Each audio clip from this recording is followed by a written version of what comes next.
తన 2 ఏళ్ల పదవీ కాలంలో గిరిజనుల సమస్యల పరిష్కారానికి విశేషంగా కృషి చేశానని రాష్ట్ర ST commission chairperson doctor డివిజి Shankarrao పేర్కొన్నారు. ఈ నెల 27వ తేదీతో తన పదవీ కాలం ముగియనున్న నేపథ్యంలో విజయనగరంలో మీడియాతో మాట్లాడుతూ ఈ 2 ఏళ్లలో తాను చేసిన కృషిని వివరించారు. రాష్ట్ర వ్యాప్తంగా విస్తృతంగా పర్యటించానని, గిరిశిఖర గ్రామాలకు సైతం వెళ్లి గిరిపుత్రులు ఎదుర్కొంటున్న సమస్యలు తెలుసుకున్నామని, సమస్యలను పరిష్కరించడమే కాకుండా గిరిజనుల హక్కులు కాపాడడానికి ప్రయత్నించామని పేర్కొన్నారు. 2 ఏళ్లు ఏటా క్రమం తప్పకుండా రాష్ట్ర గవర్నర్కు వార్షిక నివేదికలు అందజేశామని చెప్పారు. తమ సమస్యల పరిష్కారానికి, హక్కుల పరిరక్షణకు ఎస్టీ కమిషన్ ఉందనే భరోసాను రాష్ట్రంలోని గిరిపుత్రులకు కల్పించినట్లు తెలిపారు.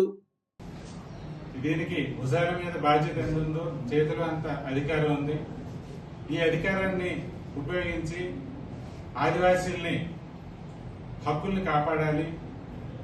అదేవిధంగా వారి సంక్షేమానికి బాధ్యత వహిస్తూ పూర్తి స్థాయిలో విధానాల రూపకల్పనలో అయితేనేమి, వాళ్ళ సమస్యల పరిష్కారంలో అయితేనేమి నా వంతు కృషి చేయాలని ఈ బాధ్యతని పవిత్ర బాధ్యతగా గుర్తించాను.